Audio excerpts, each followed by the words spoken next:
Vamos voltar lá para Washington, seguimos acompanhando passo a passo o que está acontecendo numa das eleições mais disputadas da história dos Estados Unidos.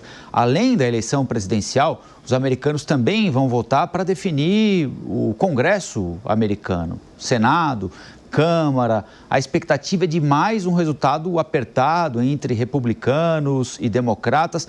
O Luca Bassani vai desenhar um pouco do cenário neste belíssimo começo de dia em Washington, 9h15 da manhã no horário de Brasília, 7h15 da manhã desta terça-feira histórica nos Estados Unidos. Luca, bom dia mais uma vez. Bom dia mais uma vez para você, Rafael, a todos que nos acompanham.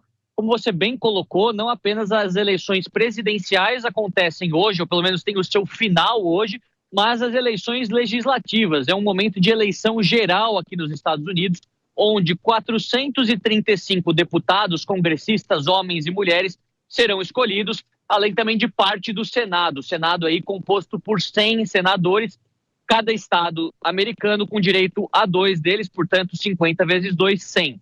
Aquilo que é importante a gente dizer, assim como há estados pendulares, né, os swing states, dentro da reeleição presidencial, há também corridas para deputados e senadores que são mais competitivas do que outras. Inclusive, alguns levantamentos mostram que dos 435 assentos, apenas 40 deles são de fato competitivos, enquanto que no Senado, apenas 7.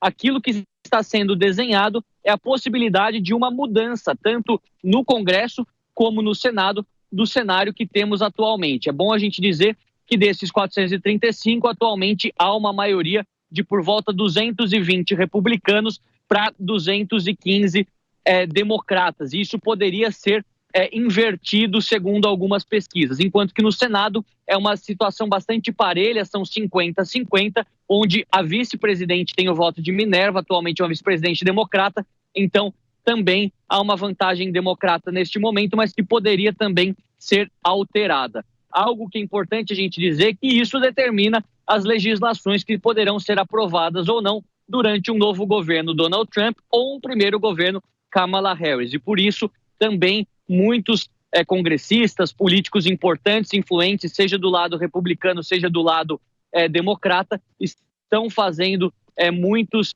campanhas para que isso possa ser concluído e também alcançar esta maioria, seja no Senado, seja na Câmara, e dar uma folga, uma maior legitimidade, uma maior facilidade para construir um bom governo. Já nos primeiros meses, nós vamos ficar de olho também nessa distribuição, lembrando que a apuração começará hoje por volta das 5, 6 horas da tarde, horário de Washington, mas a partir das 19 horas, 7 horas da noite aí no Brasil, toda a nossa equipe estará mobilizada para atualizar minuto a minuto, condado a condado, distrito a distrito, estado a estado, tudo o que acontece aqui nos Estados Unidos.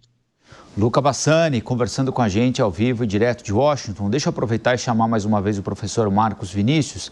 Professor, independentemente de quem vença a eleição, Donald Trump ou Kamala Harris, serão mais 4 anos com um Congresso bastante rachado, não é? Sim, e o grande problema é que, dependendo da forma e da maioria que você tiver, as mãos do presidente ficam atadas, não é? Se você lembrar, quando Barack Obama era presidente dos Estados Unidos, ele no início contou com um Congresso a seu favor e depois enfrentou o problema de ter a oposição liderando o Congresso. E no mesmo caso com Donald Trump, você também vai se recordar que, pelo fato de ele ter perdido, pelo fato de os republicanos terem perdido a maioria na Câmara de Deputados, ele foi sujeito a dois processos de impeachment, e ele passou por 2 impeachments, que é diferente do Brasil, porque quando você tem o processo de impeachment, geralmente você retira a pessoa do cargo, e nos Estados Unidos só acontece depois da votação no Senado, e quando chegou no Senado, para a sorte de Trump, ele tinha ali a maioria do Senado sob o domínio republicano. Então, o presidente dos Estados Unidos, ele, em razão deste mecanismo de freios e contrapesos, fica, sem dúvida, com as mãos atadas quando ele não tem a maioria numa das casas ou quando não consegue com que o eleitor lhe dê este voto a mais de confiança. Então, o que você pode ter, geralmente isso acontece muitas vezes, é que a população elege um presidente de um partido e uma Câmara de Deputados de outro partido, justamente para criar um mecanismo aí de freios e contrapesos e, com isso, evitar que o presidente tenha um poder muito forte nas medidas que pretende implementar. Daqui a pouco o professor volta com mais análises para a gente.